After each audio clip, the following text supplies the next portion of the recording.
Tu nous suis? Alors prends une seconde. Abonne-toi, active la cloche de notification pour ne rien rater. Aujourd'hui, nous sommes dans le Bronx, à Yob City, le restaurant de Jean-Jacques, africain francophone installé aux États-Unis. Dans cet épisode, il nous dévoile les coulisses, l'organisation et surtout la rentabilité de son business. C'est parti!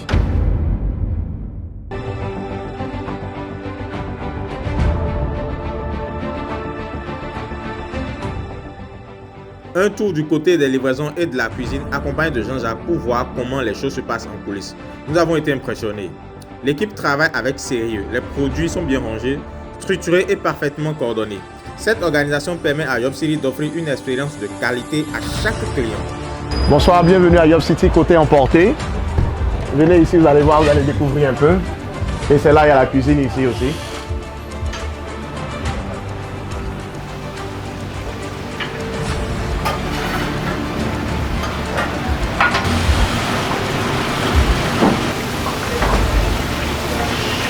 Parfait.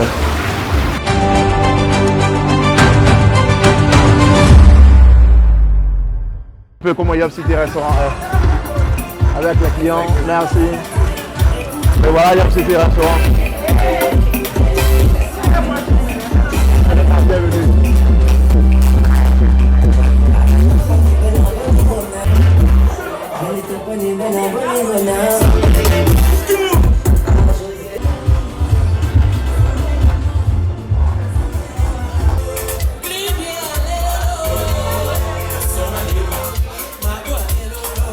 Et ce qui rend Yob City encore plus spécial, c'est la bonne ambiance qui y règne.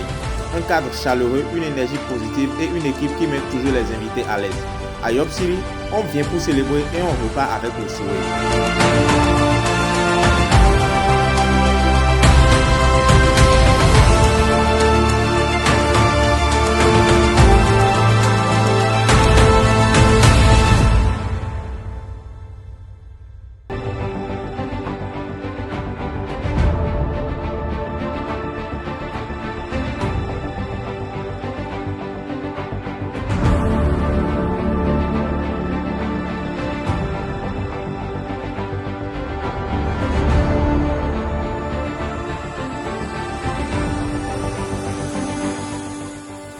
Quelques questions posées à un proche de Jean-Jacques pour mieux comprendre son parcours, sa vision et ce qui rend Yob City si spécial. Il nous a parlé de ses choix, de son engagement et de l'importance qu'il accorde à chaque détail pour que l'expérience des clients soit toujours unique. Sans oublier bien évidemment ses collaborateurs et collaboratrices auxquels il tient énormément. Mon petit nom c'est Momo, dit Monsieur Gucci, et à l'état civil c'est Mohamed Kane. En tant qu'un ami personnel du propriétaire, on croyait déjà en ses talents parce qu'il avait une manière de promouvoir son talent en nous envoyant la nourriture en voiture. Ça, c'était le début même. Et ses plats étaient vraiment excellents. Donc, on savait qu'il y avait un truc qui venait, mais on ne s'attendait pas à quelque chose de si, tu vois. Mais comme c'est quelqu'un qui rêve fou, c'est un rêveur. Voilà, quand il met quelque chose en tête, il va le faire. Et un jour, il nous appelle pour dire qu'il a ouvert un restaurant. Au début, c'était le petit endroit à côté. Voilà, on a commencé là-bas d'abord et puis maintenant, vous voyez le résultat. Quand tu crois en tes rêves, c'est ce que ça donne. Et on continue de l'encourager vraiment. Les souhaits, je dirais que vraiment, les souhaits sont tellement grands que les expliquer seront un peu limités. Parce que Jean-Jacques, c'est un grand rêveur. Et c'est quelqu'un, je crois beaucoup en son talent. Parce que son talent aujourd'hui, on voit les résultats partout. Et c'est quelqu'un, il a toujours innové. Il vient toujours avec de nouveautés. Donc c'est difficile de le suivre. Mais mes souhaits sont les meilleurs pour ce restaurant et puis les meilleurs aussi pour accompagner mon frère dans ses activités et dans son rêve. Voilà, parce que c'est un rêve, on ne peut pas trop donner les détails. C'est quelqu'un, il a toujours quelque chose qu'il peut pas. Et vraiment, son talent est apprécié de tous. Et on le soutient dedans. Et par la grâce de Dieu, je sais qu'il va aller loin avec ça. Et ça se fait déjà. Donc vraiment, bravo à lui. Et vraiment, on est de tout cœur avec lui. Voilà. Moi, c'est Suleiman Silla. Je suis ivoirien, je vis aux États-Unis. Je suis le manager de Yob City Restaurant. Ça se passe très bien ici, hein. Tout va très bien, on gère bien. Même avec les jours busy, on arrive à s'en sortir. surtout les week-ends, les jours ouvrables aussi avec des surprises des clients. Bon, on a au minimum 25 à 30 employés. Hein. Tout se passe bien. Il y a une équipe qui gère le restaurant, une deuxième équipe dans la cuisine. Bon, on n'a pas nombre d'employés. Tout se passe bien. On est toujours là pour les clients, disponibles pour vous servir. Bon, pour de vrai, je veux voir York City grandir, avancer, avoir plein de York City dans toute l'Amérique. Au minimum, beaucoup de York City, presque dans tous les États. Bon, concernant mon patron, je peux dire mon papa, je peux dire merci. Parce que le soutien qu'il m'apporte, non seulement dans le travail et dans la vie aussi. C'est quelqu'un vraiment, c'est comme un père aujourd'hui pour moi. Il m'apporte beaucoup. Depuis que je suis arrivé, c'est mon premier travail ici. Et ça fait maintenant 3 ans, c'est mon premier travail. Tout se passe bien. J'ai commencé en tant que cleaner, aujourd'hui je suis manager. Donc tu vois que ça évolue. Donc là, et c'est mon message le soir pour lui. Juste un gros merci. Big up. Bonsoir, je suis Tira Sidime, je suis serveuse dans le plus grand restaurant ouest-africain de New York, Yop City. Déjà, le client est roi, chez nous ici à Yop City. Quand vous venez, on vous installe, on demande ce que vous voulez boire et tout. On prend votre commande de nourriture, on l'envoie à la cuisine et on revient vers vous pour vous demander si vous n'avez besoin de rien d'autre. Après ça, nous sommes nombreux serveurs à votre disposition ici et l'accueil est chaleureux. Mon souhait pour ce restaurant est que ce restaurant soit vraiment immense, qu'on soit déployé dans tout New York, dans tous les États-Unis d'Amérique, que tout se passe bien, qu'on ait plus de clientèle, pour qu'on soit encore une plus grande famille. Dans notre échange, le chef de l'établissement nous parle de l'origine du nom de son restaurant, de la jeunesse de tout cela. Il nous explique comment son parcours, ses inspirations et ses expériences l'ont conduit à créer Yop City, un lieu unique où chaque détail est pensé pour offrir une expérience mémorable. Il partage également sa vision, un espace où les clients se sentent chez eux, entourés d'une équipe passionnée et dévouée. Bonjour Jean-Jacques, comment vous allez? Bonjour Chris, ça va très bien. Et chez toi? Ça va très bien. Ok. Alright. Alors pour ceux qui ne vous connaissent pas, est-ce que vous pouvez nous faire une petite présentation de vous? Depuis l'Europe, depuis l'Afrique jusqu'aux États-Unis, par où vous êtes passé, pour ceux qui ne vous connaissent pas. Bon, c'est assez simple. Hein? Okay. Je m'appelle Jean-Jacques. Je suis venu aux États-Unis il y a plus d'une vingtaine d'années. Okay. Je suis venu pour les études. Okay. Et pour ceux qui me connaissent, bon, je suis né en Côte d'Ivoire. J'ai grandi à Makori. Okay. Avant de venir aux États-Unis. Et puis bon, c'est un peu tout quoi. Yeah. J'ai fait les études aux États-Unis et puis bon, c'est ça. Et 20 ans de cela, il y a maintenant, on va dire, ça a pris, il y a vraiment longtemps. Okay, plus de 20 ans. Ouais, plus de 20 ans. Alors, votre première impression quand vous avez mis pied aux États-Unis, c'était comment? Vous avez vu le pays? Ah bon, c'était quelque chose de nouveau, Okay. c'était quelque chose d'intéressant. Bon, c'était une nouvelle expérience, hein, parce que c'était toujours un rêve d'enfance de venir aux États-Unis, de venir connaître les États-Unis. Déjà enfant même, déjà, c'était toujours dans notre tête de venir aux États-Unis, de connaître les Américains, le style américain, la bouffe américaine et tout. Donc c'était toujours un plaisir pour nous. Et comment ça s'est passé l'intégration au niveau de la langue, au niveau des... Parce que c'est pas la même chose. L'Afrique et ici, c'est pas la même chose. Comment l'intégration s'est passée? Bon, ça a été facile quand même, parce qu'on avait pris des cours quand même d'anglais avant de venir aux États-Unis. Et puis bon, avec l'âge, hein, on était encore plus jeunes, donc c'était encore plus facile à l'époque de facilement apprendre l'anglais et puis de s'intégrer facilement à ça. Donc, sur ce plan, ça a été réellement facile. Aujourd'hui, nous sommes dans votre établissement, nous sommes dans le restaurant. C'est ça. Et, comment est-ce que l'idée vous est venue de lancer ce genre de choses-là? Bon, à la base, déjà, j'avais pour passion de faire toujours la cuisine. Ah, ok. Donc, c'était déjà une passion pour moi.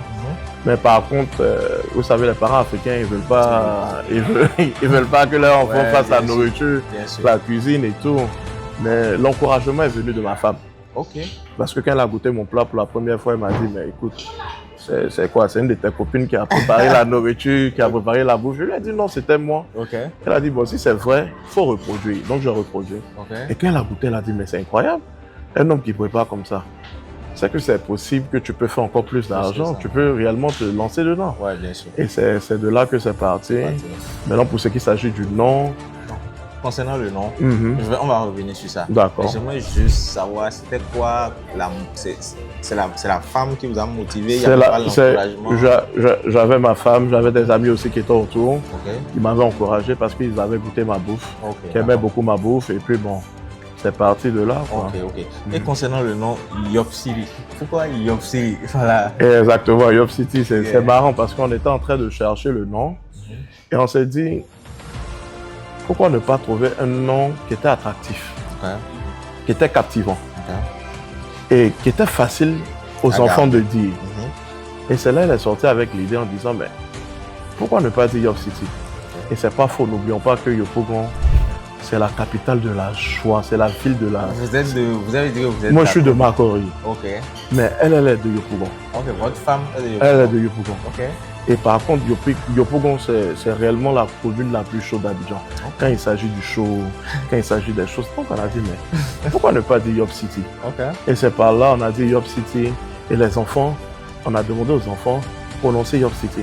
Et ils ont facilement prononcé. On a dit, si les enfants arrivent à prononcer Yop City, c'est que tout le monde peut prononcer Yop City. Donc c'est parti de là. Il renchérit avec diverses anecdotes et nous plonge dans le fonctionnement réel de l'établissement. Il nous explique comment les prix sont fixés, comment chaque décision est prise et comment l'équipe relève les challenges quotidiens pour maintenir la qualité et satisfaire les clients. À travers ces histoires, on comprend mieux la rigueur et l'organisation nécessaires pour que tout fonctionne parfaitement jour après jour. Chaque détail compte et c'est ce sérieux au quotidien qui fait la force et le succès de l'établissement. Derrière le nom Yop City, il y a toute une histoire. Quelles sont les difficultés que vous avez rencontrées à l'ouverture de cet établissement et comment vous les avez surmontées? Bon, les difficultés sont nombreuses. Parce que déjà, on a commencé à fond propre. Parce qu'il fallait... J'ai une belle histoire quand même. Parce que j'ai dû faire du porte en porte pendant... Le restaurant? Oui, avant l'ouverture du restaurant. Donc j'ai dû faire du porte en porte déjà pendant, je vais dire pendant 6 ans, où je quittais Massachusetts, qui est à 3 heures de route de New York. Donc ce que je faisais, je quittais Massachusetts et je venais livrer tout New York. Donc je livrais le Bronx, je livrais Brooklyn, je livrais Harlem, je livrais Manhattan, je livrais Queens. Et encore, je devais reprendre le véhicule 3 heures pour aller dans le pour repartir. Donc c'était pénible. C'était réellement pénible. C'était réellement pénible. C'était pas facile, mais j'avais une détermination, j'avais une vision, et je me suis dit, on va le faire. On va le faire. Et puis voilà, aujourd'hui, on a Yop City qui est connu un peu partout. Donc, si je comprends bien, c'était pas juste une opportunité pour se dire, ok, on va faire du cash, on va faire de l'argent. C'était juste une passion. Oui, c'était une passion. C'était réellement une passion parce que le truc, c'était qu'on cherchait l'authenticité. Parce que le truc, on est loin de nos contrées. Et on veut manger de la bonne bouffe. On veut se retrouver, on ne veut pas manger de la nourriture vraiment qui ne te ramène pas. À titre personnel, est-ce que vous avez été déjà confronté à ce genre de choses? Genre, j'ai envie de manger africain. Bon, vous savez cuisiner, donc c'est pas à la maison forcément, c'est pas un problème. Mais est-ce qu'autour de vous, il y a ces gens-là qui avaient cette difficulté? Je veux manger quelque chose africain, mais je ne trouve pas. Est-ce que vous avez été confronté à ça? Bien sûr, parce que j'ai été le seul, pour dire la vérité, qui a pu apporter l'authenticité du vrai garba à New York. Il n'avait pas le vrai garba à New York avant. Avec le thon salé, avec la tchéké, avec l'huile.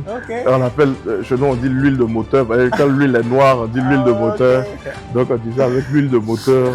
Il n'y avait pas ça avec l'oignon piment frais bien. Et c'est moi qui ai pu ramener ce truc-là.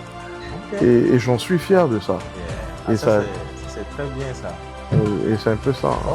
Et ce type d'établissement-là, comme ça, parce que pour gérer ce genre de choses, c'est qu'il faut être là en permanence. C'est ça. Comment est-ce que vous gérez ça? Comment est-ce que ça se passe? Avec la distance, donc je passe environ 4 nuits sur New York et j'ai 3 nuits où je passe à Massachusetts avec la famille parce que j'habite toujours à Massachusetts jusqu'à présent. Justement, j'allais venir toujours de l'autre côté. Oui, je suis toujours de l'autre côté, effectivement. Parce que bon, pour l'éducation des enfants, c'est mieux de pouvoir les garder de l'autre côté. Mais on a les caméras, on a un manager, on a toute une équipe en place. On avait commencé avec 3 personnes, maintenant on avait 5 employés. Donc, non, bon, pardon, on a 28 employés. Maintenant. Oui, oui. Okay. Donc, c'est une entreprise maintenant qui est en train de grandir et qui s'accroît de jour en jour. Voilà. Parlons du personnel. Comment est-ce que vous faites le recrutement? Comment est-ce que ça se passe et comment est-ce que vous gérez ça pour ne pas qu'il y ait des... Parce que on sait un peu comment ça se passe avec les Africains. Comment est-ce que vous gérez? Bon, c'est vrai, il y a les caméras, mais c'est quoi? Vous êtes quelqu'un de dur? Vous êtes quelqu'un qui ne laisse pas l'erreur passer? Ou bien comment? Parce que ici, nous sommes dans un pays bien ordonné. C'est pas comme en Afrique. Alors, comment est-ce que vous faites? Déjà, pour commencer, il faut comprendre que on est en Occident. On est aux États-Unis. Il faut adopter la mentalité aussi américaine. On ne peut pas simplement avoir que la mentalité africaine. On a travaillé dans différents domaines, on a un peu copié, on a un peu appris, ils nous ont formés. Donc ce qu'on fait avec le personnel, ils sont formés d'abord parce qu'ils font un training d'abord. Vous faites le training ici? Ici. On fait le training d'abord ici. Ils prennent des classes ici. On leur montre aussi comment servir, comment parler aux clients, comment aborder aux clients. Et c'est très important parce que les points clés dans la restauration, c'est ça. Il faut que la nourriture soit bonne. Il faut que le client soit reçu comme s'il était à la maison. Il faut respecter le client. Et c'était ça sur le côté clientèle qu'on a réellement beaucoup travaillé. Parce que quand on partait dans les restaurants africains, il n'y a pas ce côté clientèle-là. Ils ne jouent pas avec. C'est ça. C'est quelque chose, ils s'amusent beaucoup avec. Et ce n'est pas un acquis. C'est ce que je dis aux gens. Il faut comprendre qu'il y a un client qui vient dépenser son argent. Donc, il doit se sentir à l'aise. Il doit se sentir aimé. Est-ce que tu comprends? Il doit se sentir confortable. Et c'est ça le point. Parce qu'on a vu ici une grande... J'ai vu une grande équipe, une vraie équipe. On a vu comment ça se passe et tout. Donc, je ne sais pas trop. Et à part ça... Ça suit, ils arrivent à suivre l'équipe. Oui, ils arrivent à suivre. Puis... Au départ, c'était pas facile. C'était réellement difficile. Mais ce qu'on a fait, on a réellement accentué sur ça. Parce qu'il fallait être réellement rigoureux. Il fallait être réellement strict là-dessus. Il fut des moments où vraiment je pétais un peu les plombs. Mais il faut être aussi quand même raisonnable. Il faut être doux. Il faut prendre des gens comme une famille. Il ne faut pas simplement les voir en tant que des employés. Parce que quand tu commences à voir les gens comme des employés et que comme des employés, ils vont se comporter comme des employés.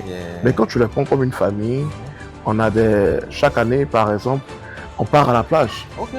On fait des sorties à la plage et on les apprend à s'aimer entre eux-mêmes. On les apprend à se connaître. Et vous voyez. Et c'est quelque chose qui marche réellement. Donc vous misez aussi sur le bien-être du personnel par rapport à ça. C'est ce qu'on appelle avoir la mentalité. Parce qu'on voit comment ça se passe. Exactement. Et vous voyez, un bon employé, il travaille bien. Il travaille bien. Et puis il est jovial. Il est heureux. Il aime son boulot. C'est pas seulement que pour de l'argent qu'il vient, mais il a ce sentiment de dire, tu sais quoi, si le boss même n'est pas là, je ne peux pas faire ça. Je dois appeler. Que j'ai vu telle chose, sincèrement, je dois appeler. Et c'est sur ça qu'on a travaillé, ça marche. C'est bien. Maintenant, parlant de rentabilité, j'ai une question. Est-ce que c'est rentable, ce type d'établissement, ce type de restaurant? Parlons de la restauration ici aux États-Unis, à New York. Parce que je me souviens, on a commencé de l'autre côté. C'est ça, dans le petit coin. On a commencé là-bas, mais aujourd'hui, on est dans un grand truc ici. C'est ça. La rentabilité, c'est comment à ce niveau? Est-ce que ça encourage? Est-ce qu'il faut réfléchir par deux fois? Bien, comment est-ce que ça se passe? Vous savez, si vous avez une bonne stratégie, c'est réellement rentable. La restauration nourrit son homme. Ça nourrit réellement son homme. Et c'est un bon business, c'est un très bon business. Parce qu'imaginons, le ventre, il n'attend pas. Non, bien non. Et quand c'est bien fait, les gens reviendront toujours. Et c'est sur ça qu'on travaille le plus. C'est ce que beaucoup de personnes ne comprennent pas aussi. C'est ça. Il faut avoir la stratégie. C'est ce que moi, je voulais revenir sur cette affaire de stratégie-là. Vous avez dit tout de suite au début que vous avez commencé à livrer à voiture. Depuis le Massachusetts, vous allez revenir. Qu'est-ce que vous avez... Ça vous a permis d'apprendre à connaître le client ou bien c'est... Exactement ça. Tu sais, il faut toujours fidéliser cette clientèle. Parce que j'appelais, déjà, je livrais, mais déjà à partir du samedi, où à partir du... Déjà, je livrais les samedis. À partir du lundi, déjà, je commençais à appeler la clientèle. Ok. Je commençais déjà à appeler mes clients. Qu'est-ce que tu vois? Rester en contact avec eux. Rester en contact avec eux, les envoyer des messages. Okay. Et ceux qui m'ont connu réellement, diront ça. Tu me dis ça, tu as cet esprit-là. Tu nous embobines à tout moment. Et ce que je faisais des lives. Parce que j'étais l'un des premiers à faire des lives sur Facebook. Et je faisais des lives et je frissais le poisson dans l'huile. Et ce que je faisais à 5 h du matin, quand je frissais le poisson dans l'huile, quand je faisais sortir le poisson de l'huile comme ça, chaude là, déjà, j'avais déjà peut-être 100 commandes déjà. Hein. Mais simplement de faire sortir le poisson de l'huile déjà, j'avais encore 50 commandes extra encore qui venaient. Donc la stratégie a réellement marché. Donc une bonne stratégie, exactement. Ça marche toujours pour... Ça marche toujours. Pour attirer les clients. Mais là, moi j'ai une question qui est peut-être aussi personnelle. Pourquoi en général, les nourritures africaines, elles sont chères? Comparé aux autres nourritures, je sais pas, on va pas dire que c'est la même qualité. Hein. Quand tu vas dans un McDonald's, c'est ces trucs-là. Quand tu vas dans un Indiana Food, c'est à peu près quand tu compares, il y a quand même cette différence-là. Je ne sais pas pourquoi. Je veux comprendre, parce qu'il y a beaucoup de personnes aussi qui se posent la question. Et personnellement, j'ai dit, ok, pourquoi est-ce qu'on peut pas avoir un repas peut-être, je donne un exemple, à $10. Est-ce que vous pouvez nous éclairer sur ce sujet-là, par exemple? À l'époque, les repas africains étaient à $10. Mais comprenons que les choses ont changé. La vie change. Et il faut comprendre que ce sont des nourritures qui sont importées, qui ne sont pas faites localement. Par exemple, la tchéké. Bien sûr. La tchéké à l'époque, quand on vendait la tchéké, en gros, la tchéké était vendue à $1,25, $1,50. Maintenant, ça ne se trouve plus sur le marché. La tchéké, c'est bon, la boule de la tchéké, maintenant, à $5, $6. Oh, wow. Tu t'imagines? Ouais. Donc, imagine trouver un plat d'atchéké à $10 ou bien un plat rempli avec toutes les épices là-dedans à $10, c'est presque impossible. Donc, la nourriture africaine est chère déjà sur le marché. Ça, c'est inférieur. En général, même sur le marché. Les ingrédients, même en général, sont chers. Donc, déjà avec ça, c'est quelque chose de cher. Donc, pour le riz, par contre, on peut trouver sur le marché, mais il faut comprendre aussi que les épices africaines sont différentes, sont à part comparées à d'autres épices qu'on trouve localement sur le marché. Donc, ce qui fait que les nourritures africaines sont chères, ce sont les ingrédients qu'on utilise. Exactement. Et le transport, il ne faut pas oublier le transport, l'importation, les taxes. Moi, je trouve même que la nourriture africaine, même, elle a plus moins cher. Ah bon, hein? Sincèrement parlant. Parce que pour les épices asiatiques, tu peux les retrouver ici aux États-Unis facilement.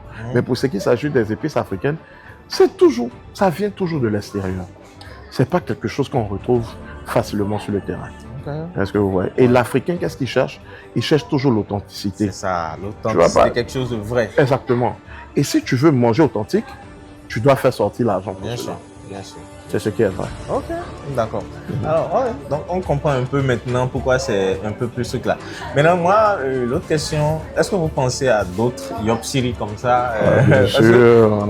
Vous êtes dans le Massachusetts, vous venez ici, je me dis, mais là-bas aussi, est-ce que vous ne pensez pas à ça ou bien comment? Est-ce qu'il y aura d'autres Yopsiri? Vous avez des projets dans le sens? On a réellement beaucoup de projets pour Yopsiri. C'est pour ça. On a tellement bien structuré Yopsiri, en sorte que le nom même peut pas être utilisé quelque part d'autre. Si c'est pas de chez nous ou de Poumon. Est-ce que vous comprenez? Ça veut dire, on a tellement très bien structuré parce qu'on aura d'autres Yopsiri. On envisage même avoir des franchises où on aura plusieurs autres Yopsiri de gauche à droite. Et puis bon, à partir de là, on verra quoi devenir. Exactement. Alors, de toute façon, personnellement, je vous dis vraiment félicitations pour le travail. Parce qu'on a vu les vous avez vu, c'est beaucoup de boulot. C'est beaucoup et c'est du lourd. C'est pour ça qu'il dit, il faut quand même qu'on ait ces trucs-là. Alors, qu'est-ce que vous avez aujourd'hui, qu'est-ce que vous pouvez dire aujourd'hui à quelqu'un, surtout de la communauté africaine francophone, parce que c'est le sujet de notre chaîne YouTube. Qu'est-ce que vous avez à leur dire, par exemple, pour quelqu'un qui veut se lancer dans l'entrepreneuriat aujourd'hui, qui veut se lancer ici aux États-Unis, mais qui hésite encore? Je dirais qui ne risque rien n'a rien. C'est mon mot. Qui ne risque rien n'a rien. Il faut oser dans la vie. Il faut oser.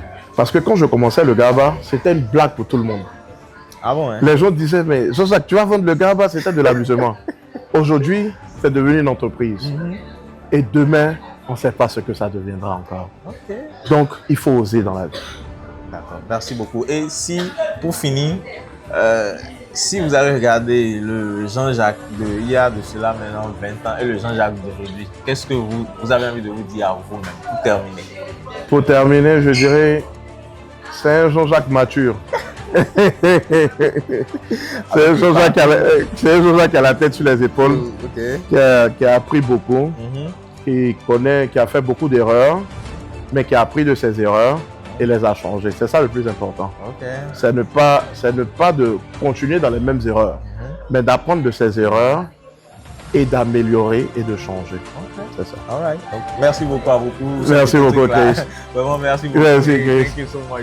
Nous avons assisté à un anniversaire à Yopsiri et cela a vraiment plu à l'heureuse du jour. Que vous voulez organiser une fête intime, un anniversaire chaleureux en famille ou même une surprise mémorable pour quelqu'un que vous aimez, l'établissement est à votre disposition pour créer un moment unique et inoubliable.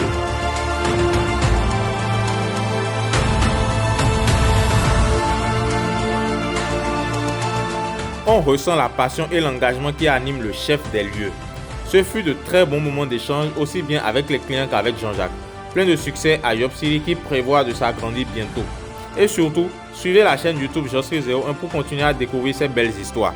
N'oubliez pas d'activer la cloche de notification et de vous abonner pour ne rien manquer.